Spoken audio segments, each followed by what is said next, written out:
Bonjour, dans une vidéo précédente, j'avais parlé de EVNG.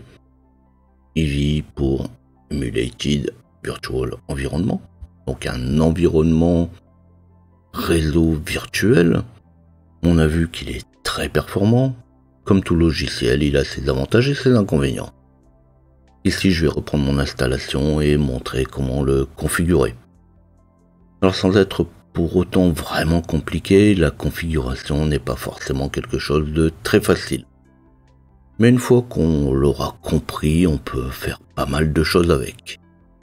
Et avant de passer au vif du sujet, pensez à vous abonner et activer la cloche pour recevoir les notifications des nouvelles vidéos. Vous pouvez aussi taper LJP Info dans votre navigateur pour me retrouver rapidement. Bon, là je commence avec EVNG. Vous comprendrez bien que ça va aller beaucoup plus loin que juste cette vidéo.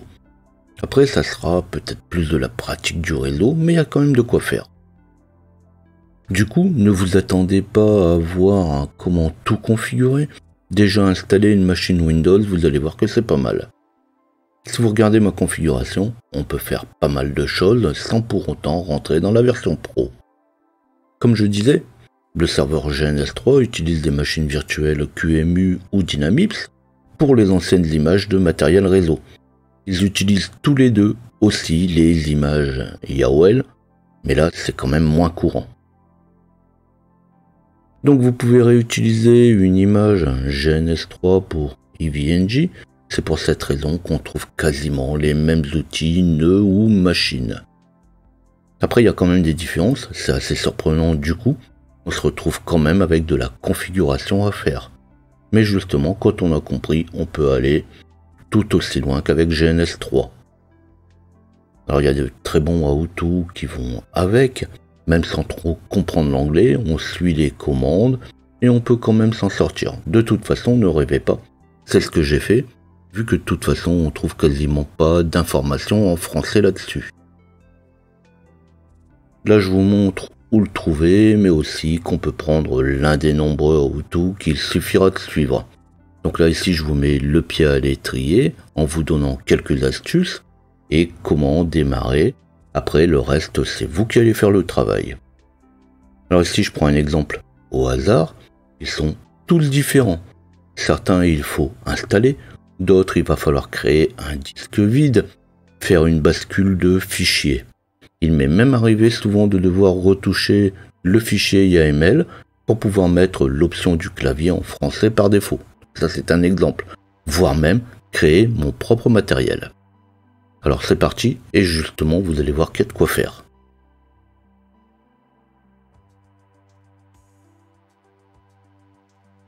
Alors justement pour vous montrer que c'est très large, on va commencer non pas par EVNG mais par Chrome.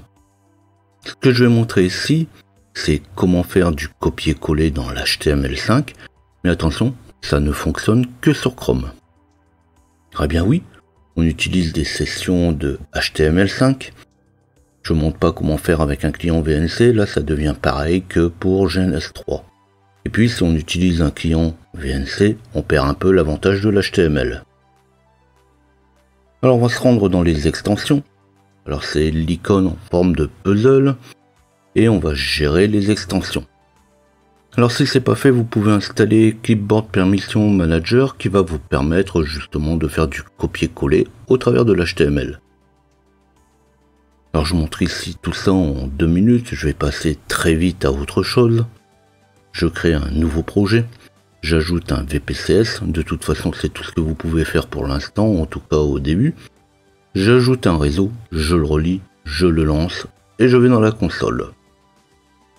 Alors ici je vais ouvrir un bloc-notes, par exemple Notepad++, histoire d'avoir un support à copier. Dedans je vais rajouter une adresse IP, donc l'adresse IP que je vais vouloir affecter à mon VPCS, donc IP 192.168.100/24 et 192.168.1.1 pour la passerelle. Je vais rajouter une deuxième ligne avec IP DNS 8.8.8.8, mais bon, on sait très bien qu'on pourrait mettre n'importe quoi, c'est vraiment pour vous montrer. Je copie Dans les extensions, si vous n'avez pas autorisé le serveur, alors vous le faites. Donc on va cliquer justement sur l'extension et il suffit de l'autoriser. Alors ça reste de l'HTML. On va d'abord commencer par cliquer dans la barre de titre. C'est par là que de toute façon on va faire le copier-coller. Et puis il suffit de faire un clic droit au milieu de la page. Alors après ici j'ai copié les deux lignes, alors forcément comme ça passe par un BPCS, les deux lignes vont pas forcément être prises en compte du premier coup. Donc des fois il faudra le faire en deux fois. Donc je vais pouvoir éventuellement recommencer la même chose, mais je vais juste coller la deuxième ligne. Alors bien sûr on peut vérifier le résultat, mais bon on a vu que de toute façon le texte a été bien collé comme on le voulait. Alors si vous n'avez pas Chrome, vous pouvez aussi passer par l'utilisation de EasyEng. On fait un CTRL-ALT majuscule et là on va pouvoir coller. Mais bon, c'est pas vraiment très pratique. Là de toute façon, une fois qu'on a ouvert le menu d'EasyEng sur la gauche, là vous savez faire.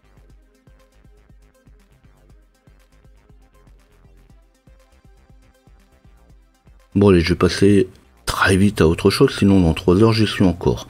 Je vais prendre un WinSCP qui va me permettre de transférer mes fichiers de ma machine réelle vers mon serveur. Après vous pouvez aussi utiliser d'autres méthodes. Là j'ai déjà fait une vidéo là-dessus. Alors je ne montre pas comment on le configure parce que de toute façon c'est pas le sujet. Puis je vais me rendre dans le dossier /opt UNetLab. Alors ici on a deux sous-dossiers qui vont nous intéresser. C'est add-on et HTML. Alors, dans add-on, on va retrouver certains fichiers. Je vais plutôt revenir sur HTML et on va commencer par là. Alors justement, dans HTML, on va aussi trouver pas mal de fichiers, mais ce qui va nous intéresser, c'est template et template legacy. Alors en fait, ce sont les dossiers qui vont être sélectionnés suivant les processeurs. Dans template, on va retrouver AMD et Intel, donc là justement c'est des types de processeurs ou génériques. Alors vous cliquez sur celui qui correspond au processeur sur lequel la machine est installée, le serveur, et puis vous allez voir de toute façon quand même un peu plus de fichiers que moi, parce que tout simplement j'ai déjà supprimé ceux qui ne m'intéressaient pas pour l'instant. Alors on peut regarder dedans, on va aller prendre Win. Donc c'est justement puisqu'on va l'utiliser, on va installer un Windows après et ça sera déjà pas mal. Donc je vais y aller dans mon fichier Win, je vais l'éditer. Dedans on va retrouver le type, le libellé, le CPU, la RAM. C'est ici aussi dans les options que vous allez pouvoir ajouter un -KFR.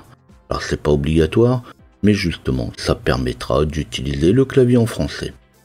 Mais de toute façon, tant qu'à configurer le truc, autant le faire complètement.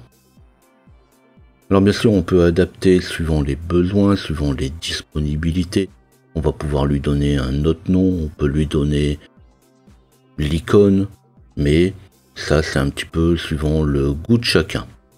Alors si vous voulez pas y toucher maintenant, ça marchera de toute façon très bien sans y toucher, avec un clavier QWERTY mais fonctionnel. De toute façon, je le montrerai aussi, on peut changer de toute façon les options dans le nœud au moment où on le met dans la topologie. Donc c'est pour ça que on n'est pas obligé d'y toucher, mais ça peut être pratique.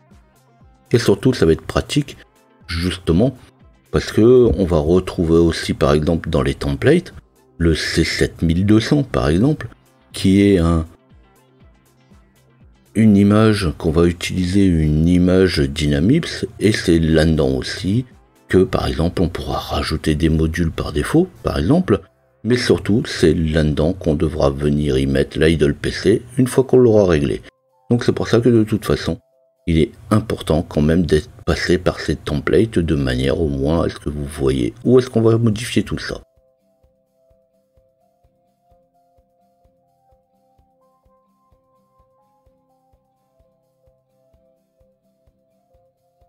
Donc après les templates, on va passer aux machines. Je reviens alors dans mon dossier OPT UNetLab Add-on et je vais commencer par une machine QEMU. Alors on va s'arrêter là pour aujourd'hui, vous allez voir que c'est déjà pas mal et le reste ça sera pour un autre jour. Donc dans Auto, vous allez trouver comment créer un disque QCOW vide. De toute façon, si vous allez chercher comment installer un Windows, c'est la première chose qu'on va vous dire, c'est de créer justement ce disque vide. Alors moi je me suis pas embêté, je suis tout simplement allé chercher ça sur le web et j'ai téléchargé ces fichiers vides. Alors je les avais aussi déjà téléchargés pour GNS3, mais vous pouvez utiliser la méthode de votre choix. Donc j'ai tout simplement téléchargé des fichiers qui font 30, 100 et 200 gigas. Alors bien sûr c'est toujours des fichiers dynamiques, donc en réalité le disque ne prend pas 30 gigas, il ne prend que quelques mégas de toute façon tant qu'il est vide. Et je vais commencer par créer un dossier win-test. Alors le nom du dossier doit absolument commencer comme le nom du template. En fait les deux sont en correspondance. Le dossier win- va aller avec le template win. Pareil pour les autres, si j'avais voulu créer une machine Linux, j'aurais créé un dossier vide, Linux-quelque chose. De toute façon, vous voyez dans mon dossier QEMU que j'ai déjà quelques templates de mise, j'ai déjà quelques machines de créer. Donc dans le dossier win-test, bon, vous avez vu que de toute façon j'avais déjà un Windows dedans, et bien dans mon fichier win-test, je vais mettre un fichier vide virtua.qcow2. Alors il faut absolument que le disque vide soit à son nom. Donc pour ça je vais tout simplement dupliquer mon fichier. Alors si vous êtes à l'aise, vous pouvez le faire de toute façon en ligne de commande. Alors même si je suis fan de la ligne de commande, la facilité ça marche bien aussi. Donc pourquoi pas passer par quelque chose qui va vous faciliter la vie. Donc je vais me rendre dans mon dossier win-test et je vais y copier ensuite un DVD d'installation parce que là j'ai pour l'instant un disque vide, il va bien falloir que j'installe mon Windows. Alors là par contre j'en ai quand même pour quelques secondes, les copies avec WinSCP ne sont pas toujours très rapides, alors je vais en profiter justement pendant la copie pour donner quelques explications sur tout ça. Alors on peut très bien mettre dans ces dossiers un QCOW2 déjà installé. Alors attention, si vous prenez ceux de GNS3, vous n'êtes pas sûr que ça va fonctionner parce que justement on verra que les pilotes de EVE-NG sont plus performants que ceux de GNS3 mais sont principalement propriétaires. Donc il y a des pilotes qui vont fonctionner et effectivement sur certaines machines vous n'aurez pas de mal à la faire fonctionner aussi bien sur GNS3 que sur EVE-NG. Par contre, il y en a d'autres, comme par exemple Windows. Là par contre, c'est loin d'être le cas, vous êtes obligé de toute façon de l'installer. Mais de toute façon, on va le voir tout de suite. Alors pour Linux, on va faire exactement la même chose qu'ici. Pour rendre un disque une installation permanente aussi, c'est exactement la même chose. Alors ce qu'on voit là, ce n'est pas le plus simple, mais si vous avez compris la manipulation, vous pouvez pratiquement faire tout ce que vous voulez sur EVE-NG. Donc maintenant que mon ISO est basculé, je vais devoir le renommer en cd-rom.iso. Là aussi, de toute façon, si vous ne le renommez pas, il ne sera pas pris en compte.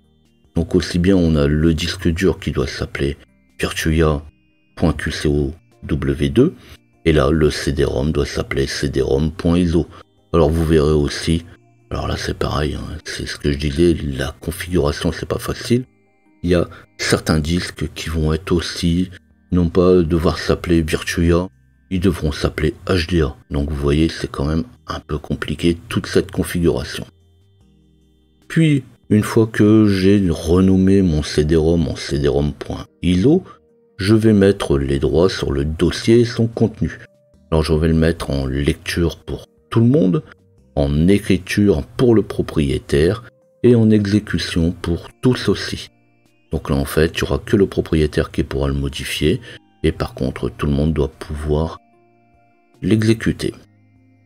Et cette fois, maintenant que j'ai le bon format, que tout est prêt, je vais pouvoir me lancer dans l'installation. Et vous allez voir que là aussi, c'est encore une autre histoire.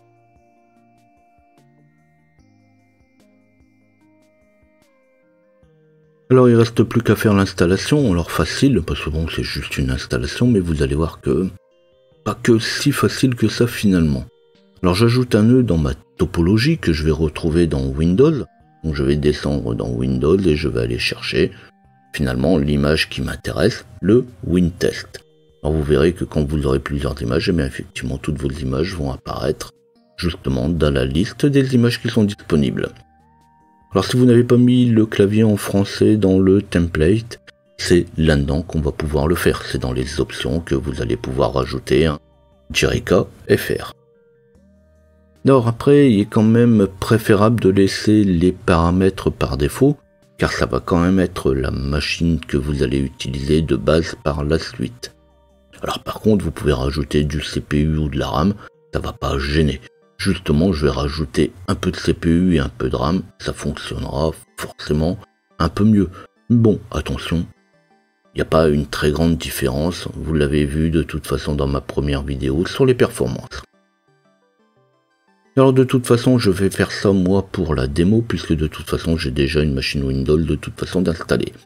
Alors je vais l'ajouter, je l'enregistre, je relie la machine au réseau, de manière à pouvoir faire éventuellement les mises à jour, et je vais la lancer. Alors il n'y a rien d'autre à faire, on va la laisser démarrer. Alors on va la laisser booter de toute façon sur le CD-ROM, et quand ça sera fait, on va pouvoir commencer l'installation. Alors bien sûr, ça reste une installation classique, on est sur une machine virtuelle, mais ça s'installe comme une machine réelle. On la démarre.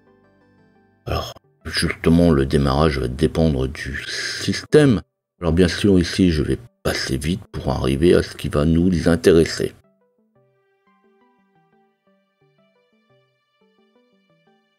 Je vais sélectionner la langue, l'installation. Alors je passe un peu le temps de lancement. Ça, cette partie, c'est vraiment de la partie classique. Et la particularité va arriver sur le choix du disque. Et bien justement, on va pas retrouver le disque tout simplement parce qu'on n'a pas les bons pilotes.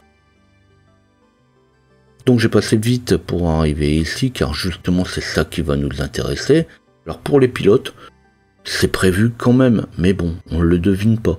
On va tout simplement aller les chercher justement dans charger les pilotes. Donc on va aller charger un pilote, on va parcourir les différents supports et justement on va aller sélectionner le disque B, la disquette. Et là, une fois qu'on a sélectionné la disquette, quand on sait qu'effectivement on retrouve les différents pilotes sur la disquette, la suite est simple. Il faut juste aller savoir quel pilote de toute façon on va vouloir utiliser. Ici de toute façon c'est les pilotes de disque, mais on pourra de toute façon faire la même chose quand vous aurez des problèmes de pilote, par exemple pour la carte audio ou pour les cartes réseau. Alors justement les cartes réseau ça arrive, alors pas avec Windows 10 parce qu'il reconnaît relativement bien toutes les cartes réseau, mais il arrivera que pour certains serveurs, vous ayez besoin d'installer le bon pilote. Mais justement, on a vu cette particularité des pilotes, et tout simplement, une fois que on a sélectionné le pilote, il va nous retrouver le disque comme on l'entendait, et le reste de toute façon, c'est de l'installation classique. Donc je vais passer tout ça, et on va se retrouver justement pour rendre le système qu'on aura installé de manière permanente.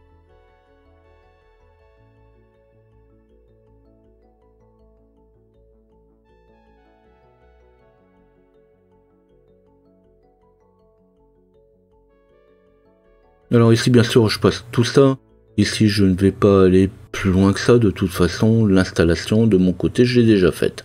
Alors il est évident que avant de rendre permanente une installation, je vais aller configurer soigneusement ma machine, l'activer, la nettoyer, vider les dossiers temporaires, configurer le compte.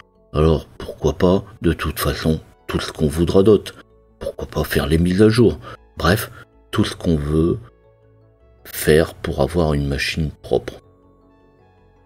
Alors là je vais pas le faire, je vais juste m'arrêter à une installation fonctionnelle. Comme je disais, c'est pour la démo, Après, de toute façon, je vais la supprimer. Alors maintenant que ma machine est installée, je vais quand même jeter un dernier coup d'œil avant de l'arrêter.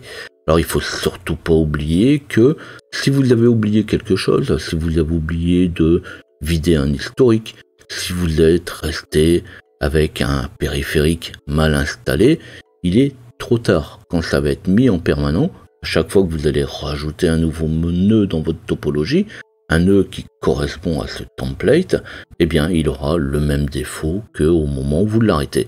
Donc c'est pour ça que vaut mieux passer quand même un peu plus de temps pour avoir une machine propre avant de l'arrêter.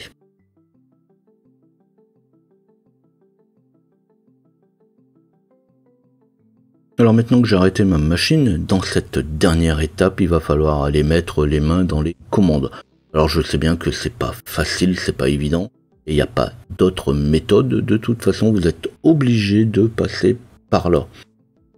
Alors j'ai prévenu, j'ai pas dit que ça serait facile et qu'en 2.2 votre serveur serait configuré. Mais ça vaut de toute façon quand même le coup, sinon de toute façon j'en parlerai pas. Alors je vais cette fois me connecter en SSH sur mon serveur. Alors pour se connecter en SSH, vous allez retrouver ça dans mes vidéos. De la même manière que vous allez retrouver dans mes vidéos Remote NG. Alors là je vais utiliser justement un Remote NG que j'ai déjà configuré, donc ça va aller très vite. Là, je vais me déplacer dans mon projet, donc dans celui que je suis en train de travailler. Donc, et une fois que je me serai déplacé dans le projet, j'irai dans ma machine. Donc, je vais faire un cd/opt/unetlab/tmp/0. Effectivement, les labos, donc ce que vous êtes en train de travailler, vos topologies, sont dans le dossier tmp/0. Donc, forcément, on va retrouver là-dedans tous les labos qui sont en cours et on va retrouver aussi dans chaque labo vos machines. Alors pour ceux qui sont vraiment à l'aise, vous pourriez aussi, pourquoi pas, le retrouver ou aller voir qu'est-ce que ça donne dans justement votre WinSCP. Donc dans mon labo, cette fois, dans ma topologie, je vais pouvoir récupérer l'UID du labo et puis récupérer l'ID de la machine que je veux rendre permanente. Donc comme je disais, c'est exactement la même manip pour ce que vous allez vouloir rendre permanent, que ça soit aussi bien du switch que n'importe quelle autre machine. La première fois, je vais avouer que c'est quand même pas facile, mais après, une fois qu'on a compris le truc, c'est toujours pareil. Donc vous allez voir que vous allez très vite avoir une flopée de nœuds déjà configurés. Alors je vais faire mon CD numéro du lab, puis dedans, je ferai tout simplement un CD avec le numéro du matériel dans mon labo, l'idée du matériel que j'ai retrouvé juste avant. Une fois qu'on est là-dedans, on va devoir faire un commit, on va devoir synchroniser les disques. Donc je vais faire une synchronisation de mes disques avec un /opt/qmu/bin/qmu-img commit virtuia.qcow2. Donc en fait, il va tout simplement me synchroniser ma machine en cours de modification avec le template qui est justement dans opt-qmu. Alors là, il y a quand même un disque qui fait quelques gigas à copier de l'un vers l'autre, suivant les performances de votre machine, suivant la taille du disque. Effectivement, ça va prendre plus ou moins du temps. Alors quand je dis la taille du disque, je parle de la machine virtuelle. Alors oui, il faut quand même de la place pour stocker tout ça. Je parlais justement lors de l'installation qu'il fallait prévoir un peu d'extension du disque. Alors bien sûr, moi ici j'ai pas encore tout mis, mais déjà depuis quelques temps que j'exploite tout ça, eh bien ça me prend actuellement pas loin de 200 gigas. Alors maintenant, quand j'aurai exploité tout ça dans mes vidéos, ça fera longtemps qu'on sera parti sur Mars. Mais là, quand vous commencez avec 40 gigas pour le serveur de base, c'est ce que je disais, il faudra quand même prévoir d'étendre un petit peu ce disque. Parce que 40 gigas, vous n'allez pas mettre beaucoup de templates dessus.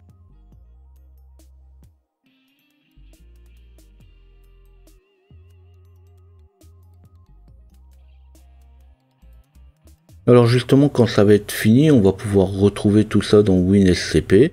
et voir que le disque a bien été copié. Si je regarde maintenant sa taille, on aura de quelques gigas à plusieurs dizaines de gigas, pourquoi pas. Là ici, je prends ma machine Windows, donc celle que j'utilise pour mes templates, elle fait 13 gigas. Mais j'ai aussi des machines, des Linux vides qui font 2-3 gigas. Donc effectivement, ça va dépendre quand même de vos machines. Alors il suffit d'avoir 3 ou 4 Windows avec les serveurs, des machines Linux, pourquoi pas un Ubuntu, une Kali, des switches. Et là, vous allez voir qu'il vous faut très vite 150 gigas pour pouvoir stocker tout ça. Alors sinon, justement, maintenant ma machine permanente a été créée. Alors tant que j'y suis, je vais aussi supprimer le CD-ROM, puisque de toute façon j'en ai plus besoin. Alors parfois sur les serveurs, par exemple sur des serveurs Microsoft, il est parfois utile quand même de garder le CD-ROM, puisque, pour installer certains services, on a besoin de faire un accès au CD-ROM. Maintenant pour un Windows 10, on n'en a pas besoin, donc on va pouvoir tout simplement le supprimer.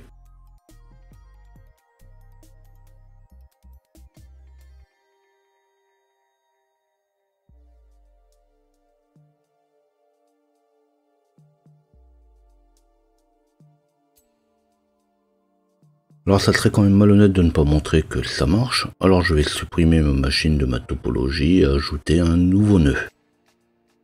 Alors bien sûr depuis celui que je viens de commiter, alors comme d'habitude je vais l'enregistrer, le relier, le lancer et m'y connecter. Alors je peux montrer aussi ce que ça donne depuis ma machine déjà tout installée, mais ça vous l'avez déjà vu aussi dans mes vidéos précédentes. Alors pendant que je montre ce que ça donne, les performances et le reste, ça va me permettre d'un peu de rentrer dans la conclusion. Alors j'avais prévenu, c'est quand même un peu sport cette configuration juste de base. La configuration des routeurs Dynamips, c'est aussi un peu folklorique. Les how-to suffisent, c'est bien expliqué, je pense pas que je pourrais faire mieux, sauf peut-être effectivement qu'il soit en français. Alors ici ce que j'ai montré diffère un peu de ce qui est donné, mais ça revient quand même à la même chose. Je passe par WinSCP pour copier un disque vide, je passe aussi par WinSCP pour supprimer le CD-ROM, alors que là généralement dans les how-to ils disent tout simplement de faire un RM. Même le commit pourrait passer par WinSCP, on peut très bien copier le fichier temporaire de mon projet vers le dossier permanent. Alors ça marche pas pour tout, mais si vous l'avez compris, ça va quand même se faire facilement. Alors j'ai personnellement un petit fichier Panzlbet où j'ai marqué pour Dynamips utiliser telle commande pour l'idle PC, utiliser telle commande pour le commit, si le type de template n'existe pas, copier tel template, modifier telle et telle chose dedans. Alors la config est quand même nettement plus difficile que pour GNS3, mais après il faut dire que on y trouve très vite des avantages. Alors je ne sais pas si j'aurai le temps d'aller beaucoup plus loin dans la configuration du système, il y a déjà de quoi faire. Alors je ne suis pas le grand pro de EVNG, je suis juste utilisateur du système. J'ai vu des topologies tourner sur EVNG, j'ose même pas m'imaginer combien de temps les gars ont dû passer dessus. Mais s'il y a besoin d'aide, n'hésitez pas à laisser les commentaires, dans la mesure du possible j'essaierai quand même de répondre aux questions. Et si la vidéo vous a plu, vous n'oubliez pas de liker. Et à bientôt.